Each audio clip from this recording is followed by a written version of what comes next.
So I've got a question for you, Charles, and I want to ask if you this is like Okay. a Jeopardy question. You fill in the blank here, okay? I got an answer. You got a question, I got an answer. Okay, I know. I'm sure you do. So this is from Always. 2016. Lindsey Graham, senator of from South Carolina, said this about another member of the Senate that is so despised, so disliked, so hated. This is what he said. If you killed this person on the floor of the Senate and everybody was there and the trial was in the Senate, nobody would convict you. Who is that? That's so sad. It's, Ted Cruz. Ted Cruz. The guy who always eats lunch by himself, apparently. that's right. Yes. I've heard stories from two different people who have been in the Capitol who've told me, and they're not like political people. They're like, it's like my dad and somebody else. And I think maybe you saw him too. But they always see Ted Cruz at lunchtime. And whenever they see him, he's by himself. I always ask him like, "Hey, who is he with?" And they always say he's by himself.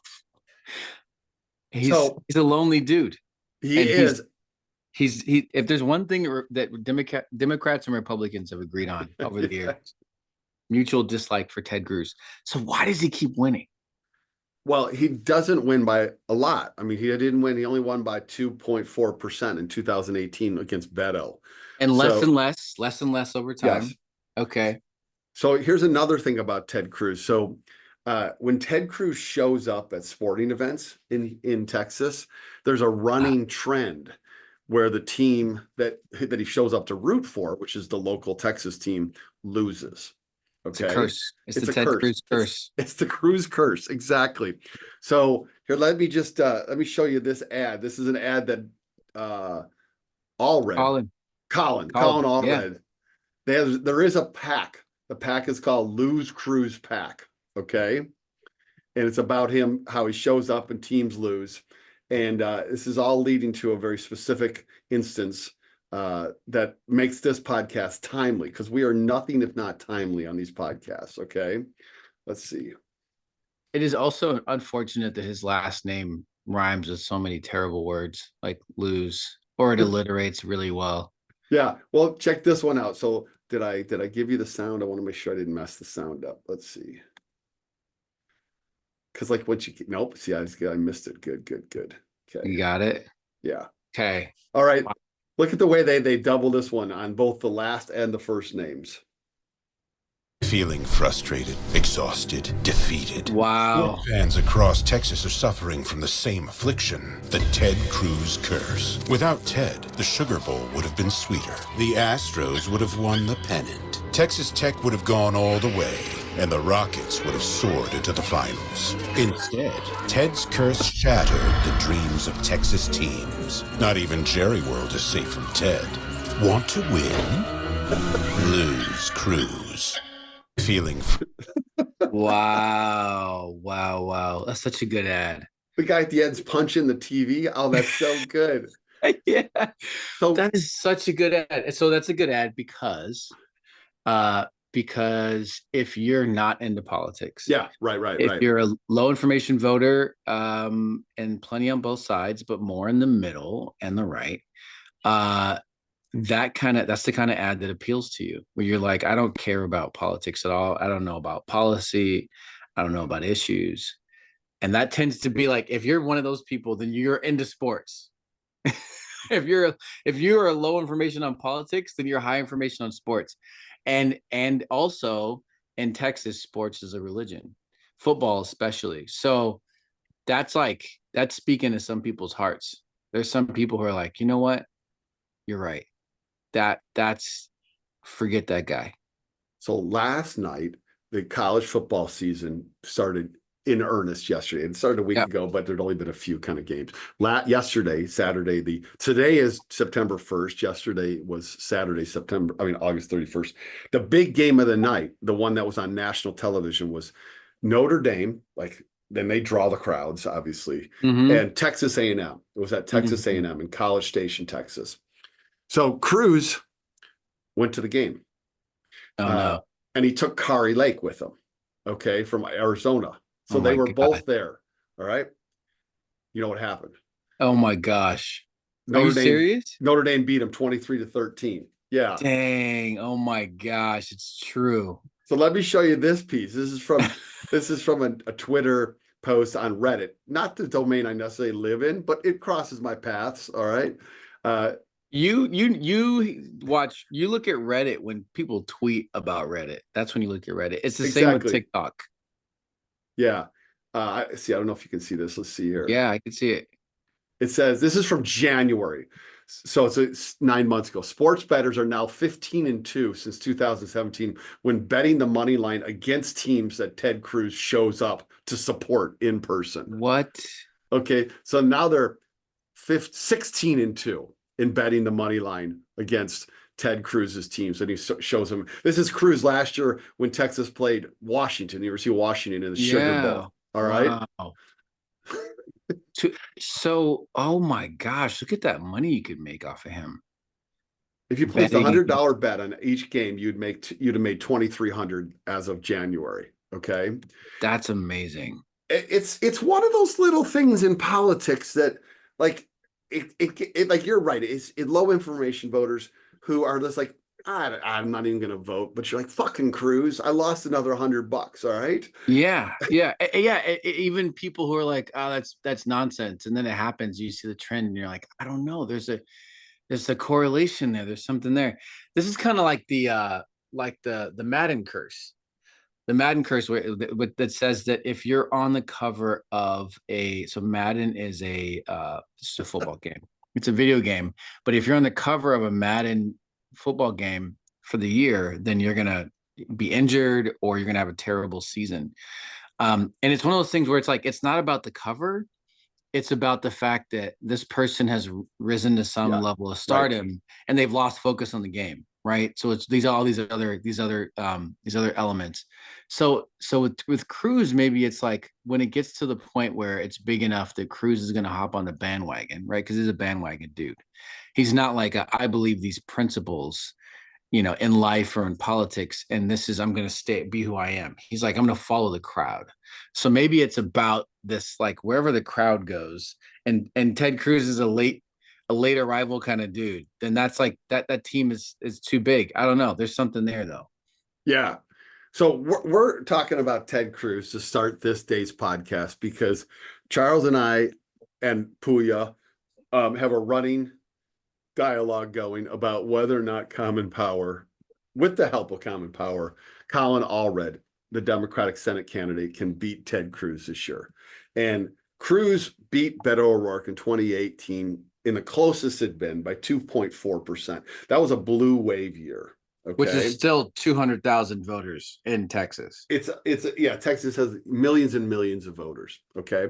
But the trend lines in the state of Texas look very, very, very good for Democrats. And so here I want to show this as the kind of opening bit to our conversation here.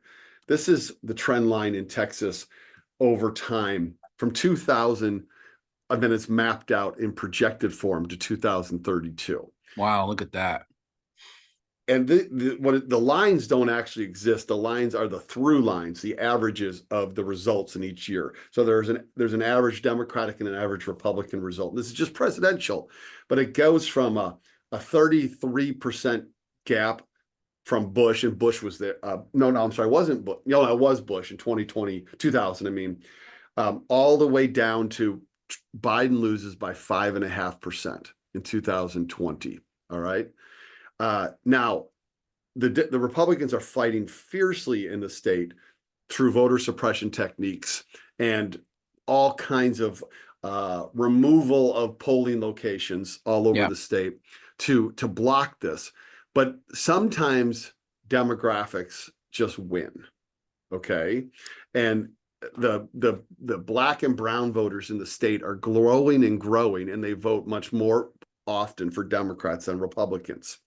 I would say demographics maybe are a part of that, but I think that a huge part of this is the loss in popularity with the Republican Party. I think them going off a cliff is losing them voters. It's both a positive build on enthusiasm on our side, and it's a negative on their side of people just bowing out, people becoming independents instead of becoming being Republicans. It's less excitement in general. I think that the Texas, and there's a bunch of other things too. There's companies moving their voters in. Yeah, that's right. There's all kinds of stuff. We can talk about this, for other states as well. But I wanted to, before we do that, I just wanted to just for the record here, just for the record, I just want to I found this here. This is February 19th. Okay. This is me right here. This is our thread. Okay. This is for all the viewers here. This is a major reason why we'll flip Texas over the next few years. This is I called it. Okay. I'm just putting it out there, putting it on the record. This is our thread. Me, Puya, and David. I just did a quick Texas February this year. So you searched your threads for Texas. I did. Okay. I did. Because I think we'll do it. I think we'll do it. All right, let's take the positions then. You're going to argue for the rest of this podcast that we're going to win Texas and beat Cruz this year, or we're going to come really close. And I'm going to argue. Well, so there's two pieces. I'm skeptical. Well, there's two pieces though. Okay, I think it's more likely that we get either the state for the presidency or the Cruz's seat. It's probably more likely we get Cruz's seat than we win for the presidency. All right. So it's a split. I don't think we're ready to win the state for the presidency. Okay, let's just focus on Cruz then. The Cruz all red race. Okay. Yeah. What's your opening top reason for why this is gonna happen? Okay, so my top reason is, and I still think it's a slim chance. I'm not like, I wouldn't. Matt, you're just trying to have it both ways, aren't you, Donald? No. All right. No. Okay. I think so. So my biggest issue right now is that I think they've perfected voter suppression in Texas. Yeah. Okay. So this is not a measurement of what people think or what voters think or how voters would vote and who would get elected based on that. I think it's really, there are more people who want Colorado red right now and who want to turn Texas blue than the votes that will actually be counted in Texas. Okay. And I think it's a similar story in Florida. I think it's a similar story all across the South. So that's like a baseline. And I think, them being able to be like, we'll throw out 1 million voters off the voting rolls, which is what they did in the last week. Last week they did that. Yep. So if the margin of victory for Ted Cruz is 200,000, 1 million people is easy. And they're probably all black and brown voters. They're probably all registered Democrats. They're probably all in Harris County or something like that. Uh-huh. So why not 2 million? Why not like 4? I don't know. Like if they know that they can get away with whatever.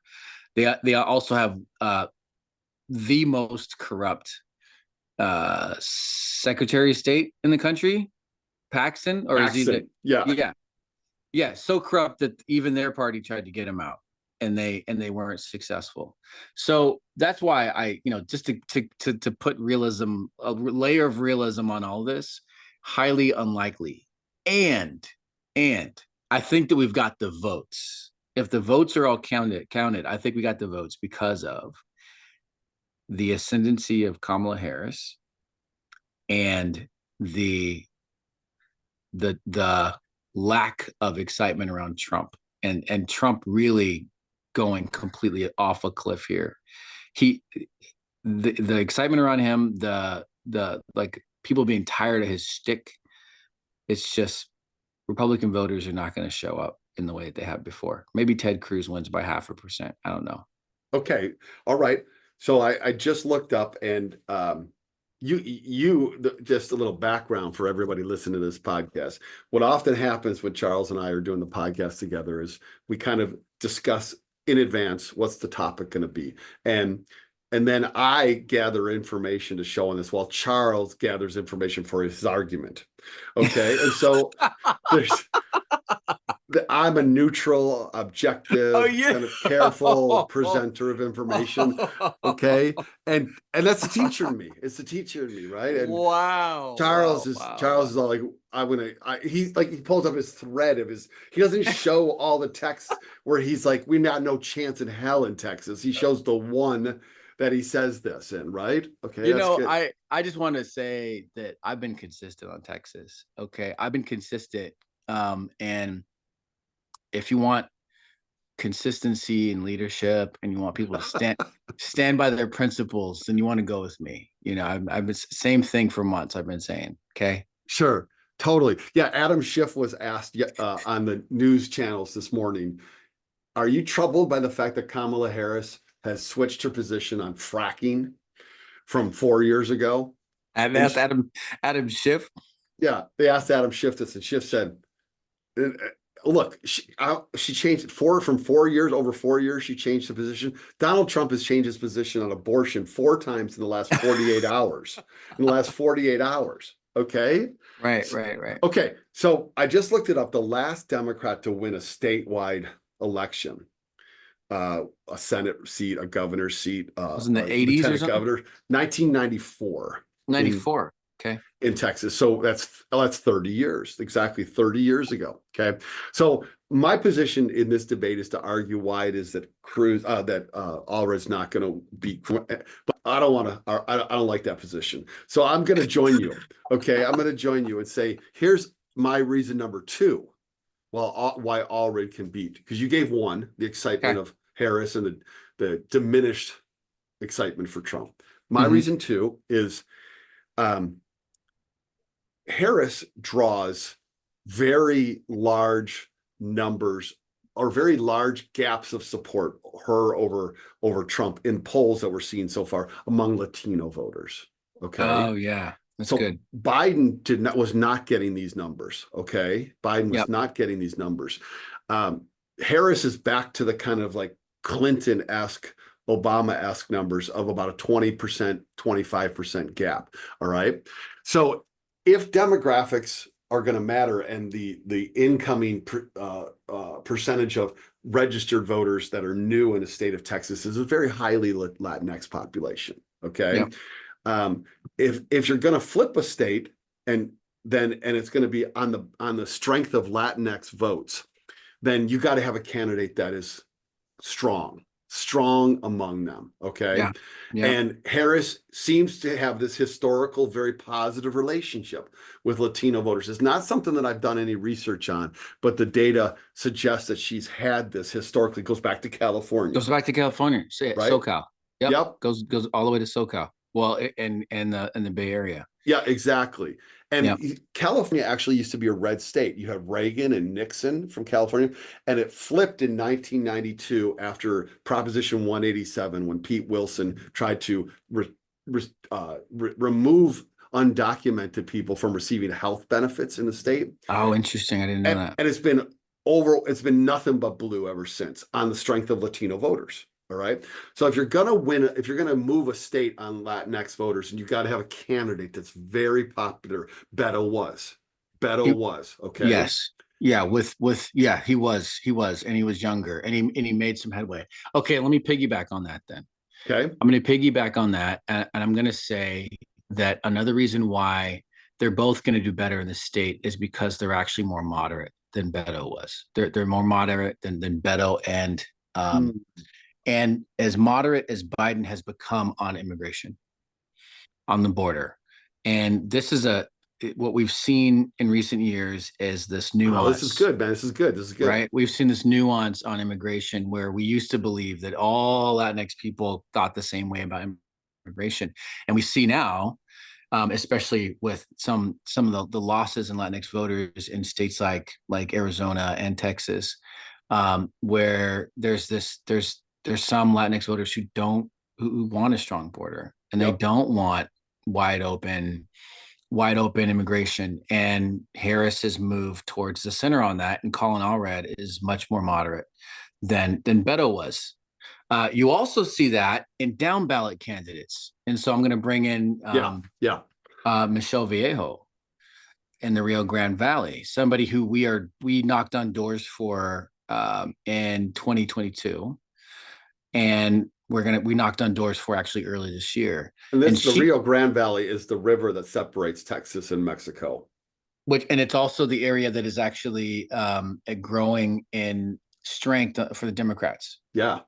So there are two races that we're going to knock on doors for there. I think they were the margin of victory there was, I think less than 1% last time for those two. And we're going to knock on doors there again. But Michelle Vallejo has gotten so moderate actually on immigration that she's caught fire from the left now, from progressives. And a bunch of people that are a lot of orgs that are more youth led, Gen X, millennial led, have actually left Michelle Vallejo in support because she's too moderate, they're saying. But Michelle Vallejo, Colin Allred, and now Kamala Harris are all more moderate on border stuff, and they're gaining Latinx voters, folks that are here that quote unquote immigrated the right way. We can debate that later, but that there's a real split in the community, and they've actually gotten more support from Latinos that have been here for years. Yeah, is that who Vallejo, is that who we've worked in McMinnville for? McAllen. McAllen, yeah. Yep. For two I want to say 2 cycles now. We went there in 2022 for sure. We may have done some phone banking or something in 18 or 19. I know that there was a special election out there, but we've been going out there now for a while. And the Rio Grande is going to be where Texas starts. One of the places where Texas starts to flip, in addition to the major cities, Houston, Dallas, Austin, obviously. Yeah, let me pop this up. This is the Senate map from 2018. Beto loses by 2.5%. This is the Senate map from then by county. Texas got more counties than any other state in the country. Yeah. And you can see at the point you're making that along the Rio Grande, which goes all the way up to El Paso, way on the western part there, that these are blue counties. They're not highly populated, although El Paso certainly is. But they're an area that the Democrats need to be strong in, and did just mediocre at best in 2020 in. All right. Did not do great in 2020 in.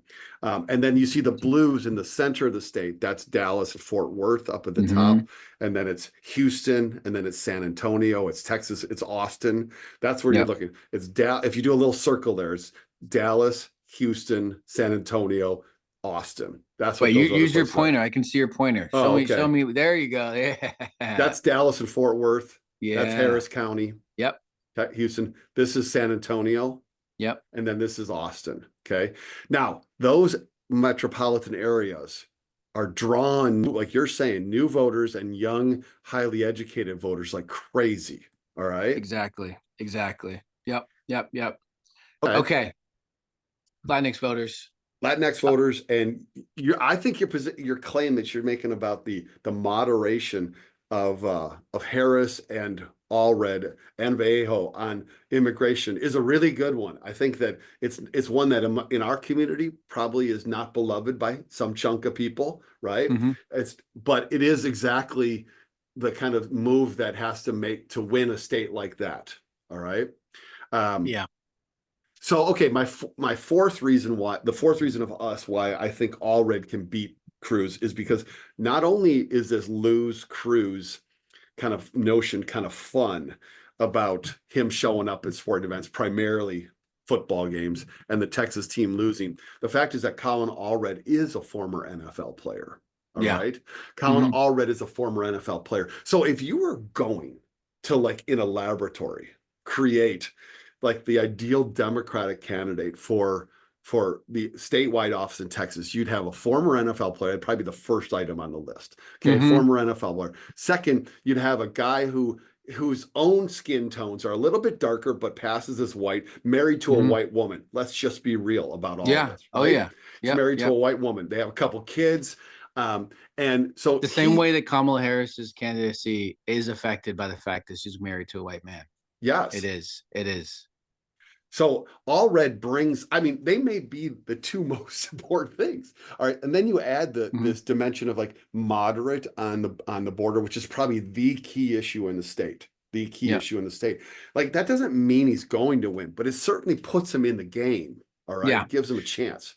Right. And I think so. The interesting thing about this with both with Kamala and Colin are that I think they understand that they've got the left locked.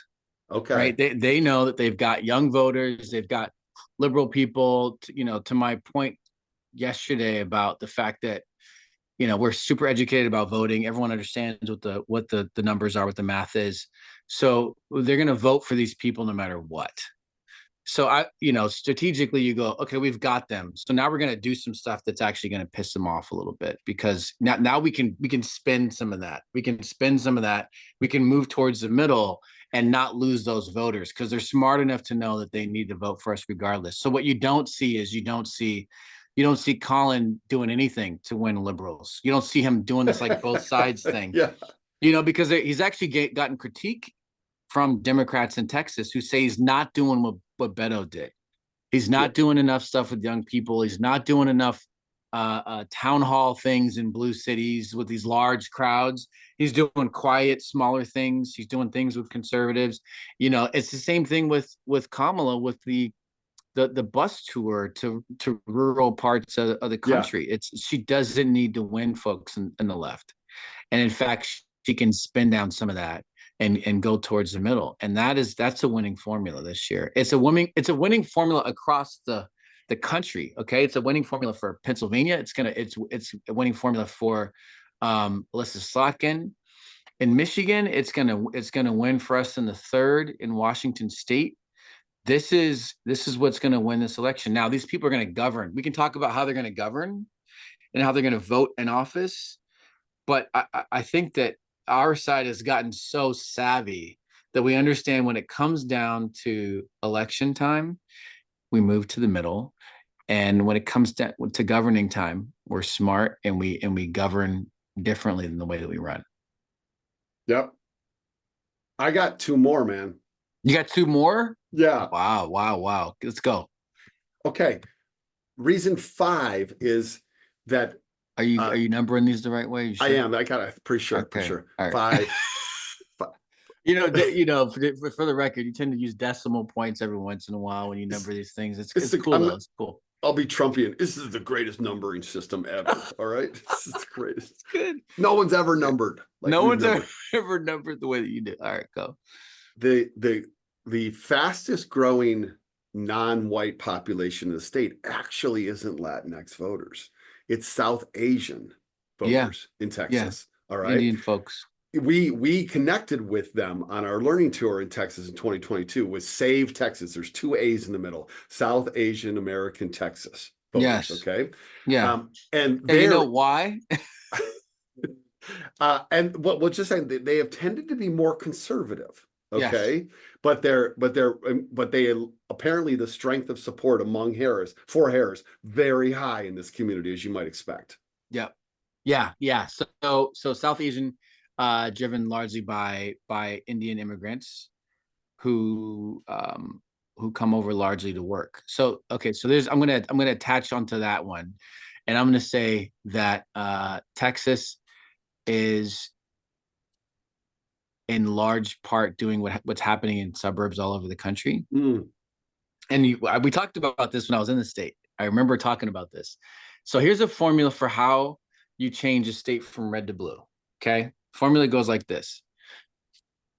Formula goes, the Republican government, state governments say, we want to make our state more business friendly. And so we're going to change a bunch of the laws and lower taxes for businesses, right? Republicans lower taxes for rich people. They love doing that. So they attract all these big businesses who say they want to move, right? That's how we lost Boeing. Lost Boeing to what, South Carolina, North Carolina? I forget. Yeah, South.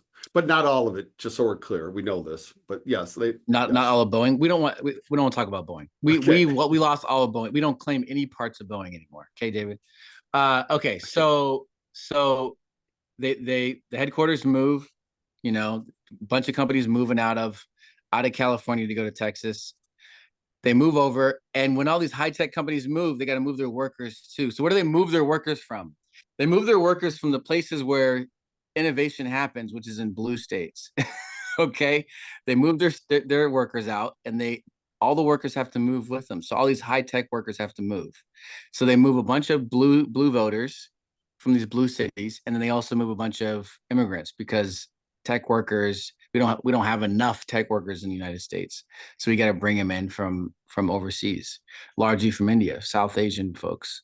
So they move a bunch of people into the suburbs. They're going to vote blue, and that changes the suburbs because these people come in and they're maybe they weren't strong voters, maybe they weren't big political people, and now they're moving into places in the country that they're discriminated against for reasons that are brand new to them. They go to Texas and they get treated differently in the grocery stores. Yeah. Right. Or, and so they go, oh, wow, my identity matters here. And so now I'm going to think about electing our own people. These highly educated people also bring their liberal values with them. Yeah. Because a company wants to make more money, so they move the company, right?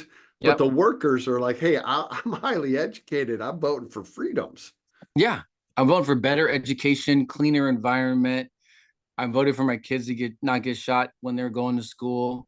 These blue voters come in and they change the suburbs. So it's a self-fulfilling thing that Republicans do in these states.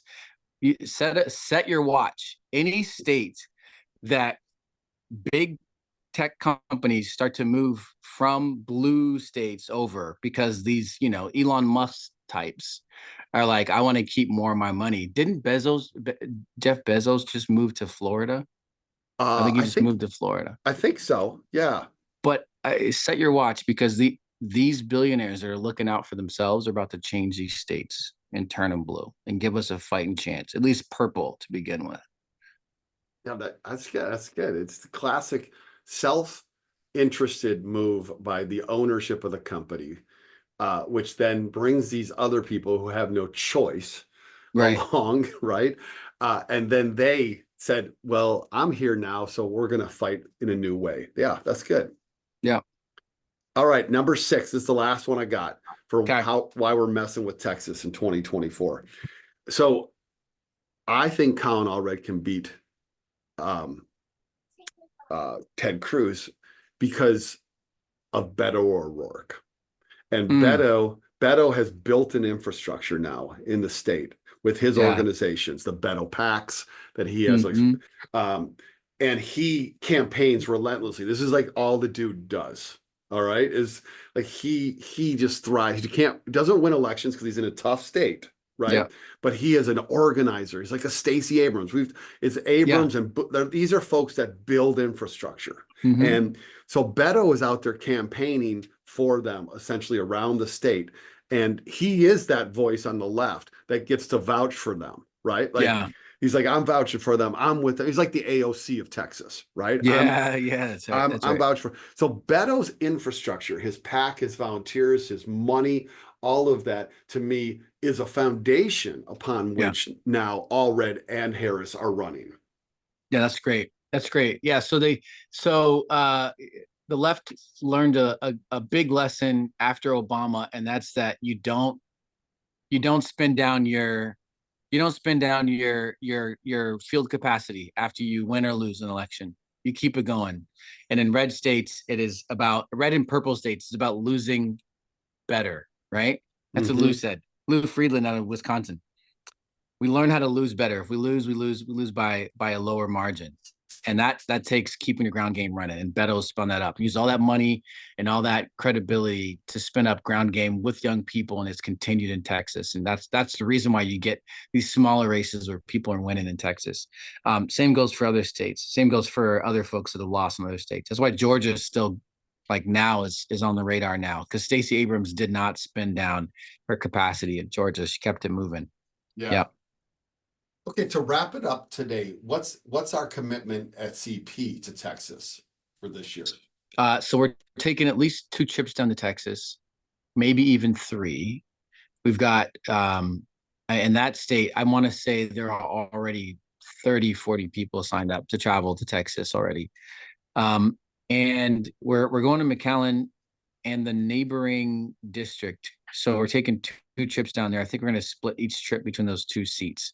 I forget who the other candidate is over there. It's another U.S. House seat that's right there. But I think that one may be a defend. That one may be a defend seat. I think he's in office right now. And the other one is one that we're trying to flip, also in the Rio Grande. But we're going to go, and we're working both with the campaigns and also with a C4 down there. So it's not all with the Dems. And those community organizations, those 501c4s that do work in states, they really show you how capacity is maintained. They give you it's not just people who've flown in from another state to do work for a campaign. These are people that live there, and you really see the stakes when you're on the ground. I was moved emotionally by the amount of energy behind the Michelle Vallejo's campaign and all the folks that live there locally that were excited about it. So I mean, Texas is one of those states where, man, it's not like they're fighting because they think that they always got a shot. They're fighting because, they that's all they could do is fight, And so I think it's a privilege for us a lot of times when we're thinking about some of these states. We think, oh, it's only if there's a margin that's close enough. But there are people living there, that are fighting when they got no shot at all. Yeah, I'm looking at the Texas district. So these are all along the Rio Grande. You got Henry Cuellar, who's a Democrat and is currently in some legal trouble. Okay. Oh no. Okay. So he's along the Rio Grande in the 28th. All right. Okay. And then the 34th is Vicente Gonzalez. Okay. Yeah. And then there's Vallejo trying to win in what is it? The 15th, right? I think she's trying to win in the 15th, which the Republican, it's been a Democratic district, but the Republicans won in 2022. Yeah. Yeah. And it was, all those have been redrawn. So they don't look the same. They may have the same numbers, but they don't look the same as they did before. Yeah. But she's got a real shot now. She's got a real shot. And Texas team leads. I know Elizabeth Mitchell is a team lead, right? She is. Yeah. Elizabeth's team lead. And we've got, I think, 1 or 2 Action Academy students that are joining her this year that are really good. It's a great team. It's a really, really good. I think Chidera is one of them. Chidera is a crew lead right now, and she's also a team lead, I think. Yeah. Okay. Well, we're gonna, to take the famous anti-littering slogan, "Don't mess with Texas." We're gonna mess with Texas this year. That was an anti-littering slogan? Yeah, that's how that it's an advertising slogan by the state. Don't mess with Texas. All right. Interesting. From I thought it was ago. I thought it was like a violence thing. I thought it was like we want to fight you. Yeah, exactly. It was clearly resonant with the kind of larger mentality, the don't mess with Texas, right? Okay. So if I'll just say this, that John Tester in Montana has a very difficult reelection campaign. Yeah. And if he loses that that race, then the Democrats have to win a seat somewhere else. They have to. They have to win one where they wouldn't have won one. Like it has to be a flip from red to blue. And the best one on the map, the best chance on the map is Allred beating Cruz in Texas. So not only will we be joyful about beating this man Cruz, it would be vital to holding the Senate, assuming that the Dems can win the presidency and have the tie-breaking vote with the president. Okay, I see it differently. I see the reason why I've been talking about Texas is because I think that Trumpism has run its course, and I think that Trump has gone too far, and I think that his people are demoralized. I think that they're not just sitting out of the election, but they're switching sides. And I think that we could win so big this year that we actually overcome voter suppression. That's what I think. Mm-hmm. I think we have the shot. I think we have a chance. I think that we actually will shock people. And in some of these light blue areas, Harris will win by double digits. some of these Senate seats are gonna be slam dunks, and I think that we have a chance to win so big that we eke out, 1%, 0.5% in a place like Texas. Awesome. Okay. Okay. All right. Everybody Well- say what is this? September 1st? Yeah. All right, everybody save this. Save this episode. Okay, save it because you're gonna want to replay it in November. What may it be, folks, that we're looking back on this and we're just having drinks and we're happy, right? And we're like, Ted Cruz, done. Ted Cruz, get out of here. Get the hell out of here. It's a new day in Texas, y'all. It's a new day. Well, right. Georgia started with the Senate races. Okay. That's right. That's right. Okay. All right. All right. All right. Okay, man. See you tomorrow. See ya. Let's go.